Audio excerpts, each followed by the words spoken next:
Welcome back, everybody, to the Decision Masters podcast. How are ya? I'm Kirsten, your decision coach for the episode, and we are going to start a series that I am particularly jazzed about.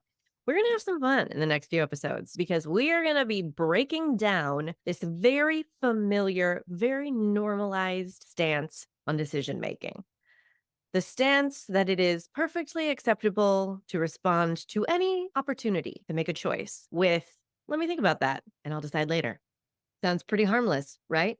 Sounds even sensible, don't you think? Hmm. Unquestioned, however, it can cause a lot of problems that we are going to find out about right now and over the next few weeks.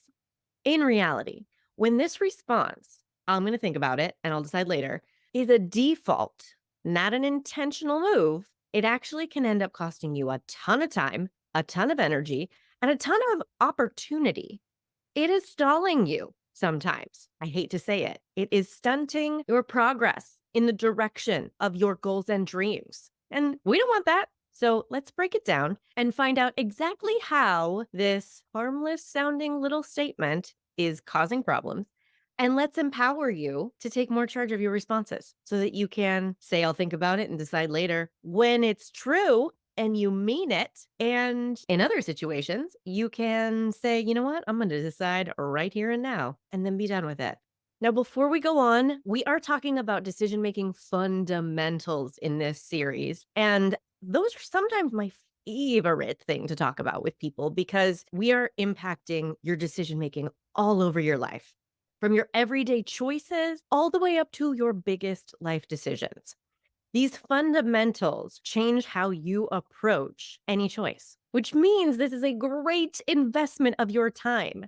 Just spending 20 minutes together on today's episode, for example, is going to yield a return that could last the entire rest of your life and have a ripple effect on your decisions that is incalculable. I told you I was jazzed about this one. So, before we get any further, I have to tell you that Decision Mastery Week is coming up in the fall. We're going to spend a little time together every day online for 5 days and upgrade your entire decision making system. You're going to get the core fundamentals of having a decisive mindset, get the proven system I use with my clients right now to simplify decision making so you can make faster, clearer choices without so many mental gymnastics, be able to know the right choice more quickly, be able to trust the decisions you make, be able to temper how much you choose to care about other people's opinions or not. And you're going to get tactics to practically deal with the most common decision making obstacles, all the overthinking, the second guessing, the people pleasing, the fear of getting it wrong, so that you can leave this week and go off into the rest of your entire life feeling more sure of what you think, know how to figure out what you want faster, and be more decisive about it. So you can actually get into action, creating the life you want right freaking now. You in? The link is in the show notes, kirstenparker.com/mastery. Okay, so let's get into this decision making paradigm so that we can start shifting it. I'll think about it and decide later. Today's episode is going to focus on the later component of this decision making method, the instinct to avoid deciding now. In a way, we think this idea makes perfect sense, right? We want to be thoughtful about our decisions. And to be thoughtful, doesn't that require us to think? This is what we're going to focus on in next week's episode, so make sure that you stay tuned. It also makes sense, however, just because of how we're wired. Risk aversion and loss aversion and wrong decision aversion, which is something I made up, but is definitely a real thing. All of these ways we are programmed to think can make it feel impulsive and even dangerous to decide, quote unquote, quickly.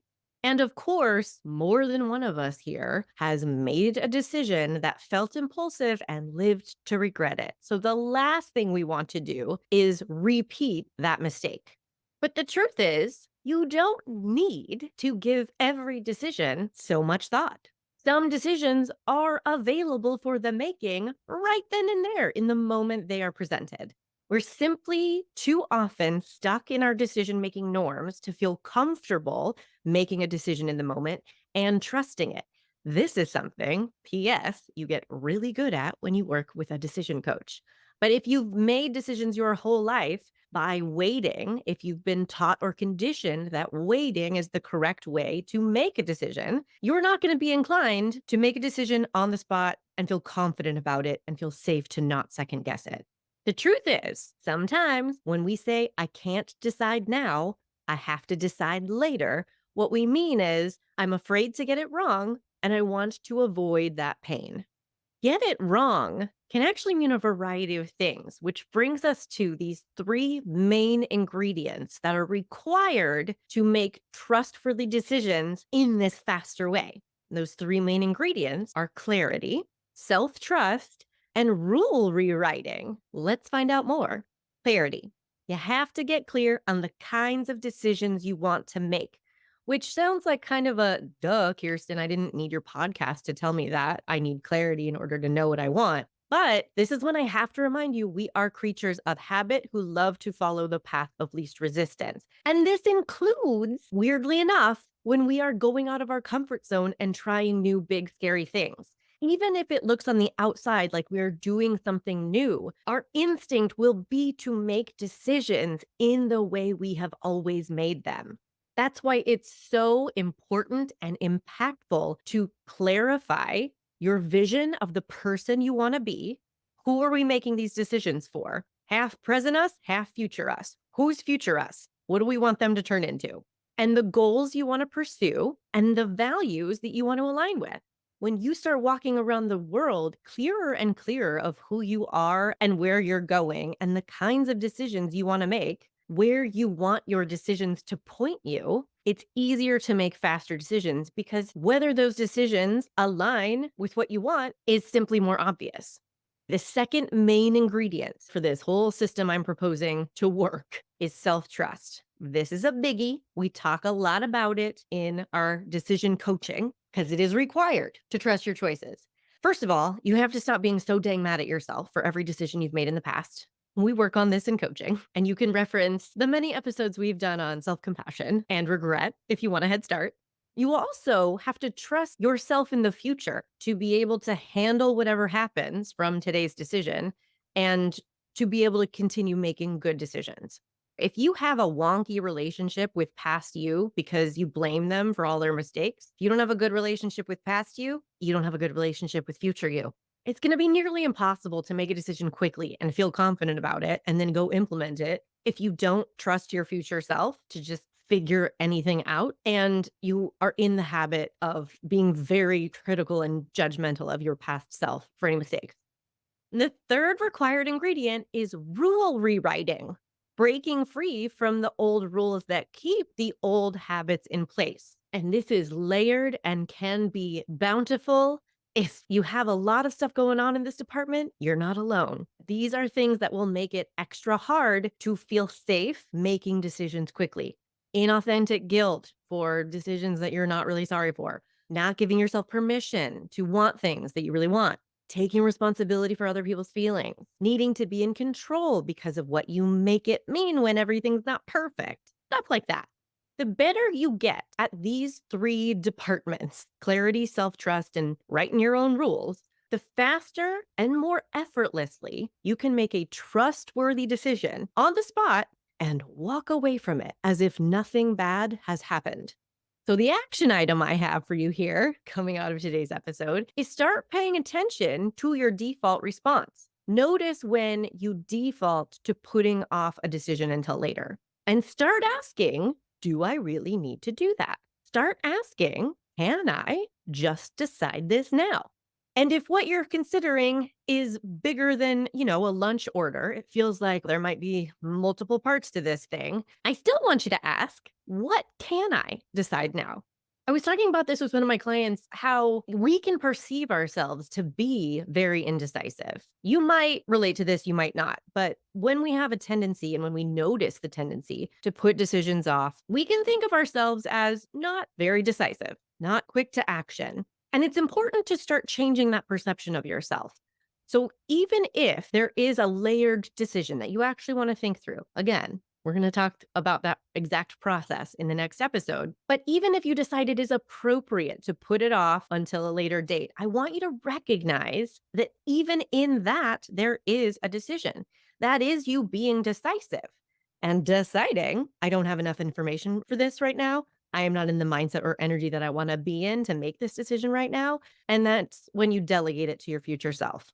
But I dare you to try to find a couple decisions this week that you are inclined to put off or think about, quote unquote, all day long, or run by someone. And I challenge you to see how it feels to consider just deciding. Can I just decide this now? See what happens. See if visions of the world exploding come into your mind. We can talk about that. Or see if it is actually kind of exhilarating and empowering and feels like it might not be the end of the world if you just decide this and you don't run through 9 other options or you don't get so and so's opinion. Or one of the funnest scenarios when you decide, I don't actually want to think about this all day because it's not important enough. So I'm just going to make a decision now. Oh, confetti for that.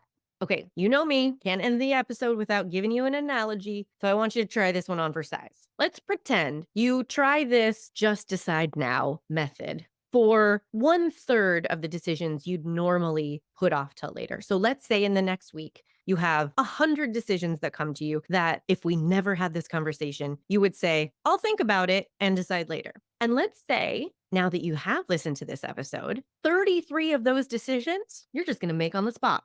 Imagine, if you will, if your brain was like a loading dock, a little attached storage unit, and the world was just constantly delivering options to you. Trucks backing up all day long, doors flying open, being like, I have a bunch of cargo to unload. Here are a bunch of decisions to make. Have fun. Think about the difference it would make if all of a sudden this week you had 33 less boxes to unload and trek back to storage and then haul back out when you're ready to make a decision about them. And then if you're an overthinker, you got to take the energy to put them back in storage and then bring them out again later and then maybe show them to some other people and get some opinions. Holy moly. Can you just imagine that lightness for a second? Like a truck of 33 boxes shows up, backs into the dock, door flies open, and you're like, meh, decision made. Actually, we're done. Drive on, sir. How much more mental space do you have? How much more easily can you hear yourself think because you have less noise and busyness and mental load and constant movement in your mind? What could you do with that extra mental space and mental energy? What could you do if your mind was freed up a little more? How much more present could you be? How much better would your decision making get if you were making them with a clear head? How much easier did next week get because you don't have to make all these decisions that you just took care of? This is a huge gift to yourself. And when I said at the beginning that defaulting to this very common paradigm that we should think about it and decide later is costing you time and energy and opportunities, I meant it. We can create all the busy work we want. We can keep ourselves as busy as we want to, just maintaining our lives. But I don't want you living your life like you're the Golden Gate Bridge. And as soon as you finish painting one end, you got to start over and just keep painting it. We're not trying to maintain the status quo reddish orange for all eternity. No, thank you. You have a vast mental capacity, but you don't have unlimited energy and you don't have unlimited storage space. And you are never going to be able to think expansively about what you want and create new experiences and take scary challenges on if you're constantly using up all of your resources on maintaining the day to day and filing decisions to make later and then pulling them out and making them. We don't have enough arms for that. We don't have enough time for that. So, this is a huge gift that I would love for you to give yourself. Start asking, can I just decide this now? And when helpful, ask, what can I decide now? And start getting a little bold. Reminder, I really want to help you with this. It can be a tricky habit to change. And that's not to say that you're going to be bad at it. There are just predictable obstacles and resistance that happen along the way of habit change. particularly when it comes to decision making. And I want to help you not get stuck there. So sign up for Decision Mastery Week. If you know you want to work together long term and see the habit change through, then you're going to want to join the Decision Masters program. The Decision Masters Week kicks off a 10-week small group coaching program where we're going to take everything from that week and live it and implement it and really get these habits sunk into our bones and established into our routines. So check the links in the show notes, kirstenparker.com/mastery. And if you want to talk about the Decision Masters program, because you're ready to get real about this stuff and let it have ripple effects on your decisions for the rest of your entire life, I'm game. Book your free consult and we'll talk about it. I hope you have a fabulous week. Have fun deciding things a little bit faster, a little bit bolder, and I'll see you next time to keep the conversation going. Hey, want to find out your decision style? Obviously, go take the decision style quiz. It's in the show notes and at kirstenparker.com/quiz. We all have our style when it comes to making decisions, but do you know how to use your default way of thinking to your advantage? Or do you mainly get stuck in the most annoying parts of overthinking and people pleasing? The decision style quiz has your answers, my friend. Take it right now at kirstenparker.com/quiz.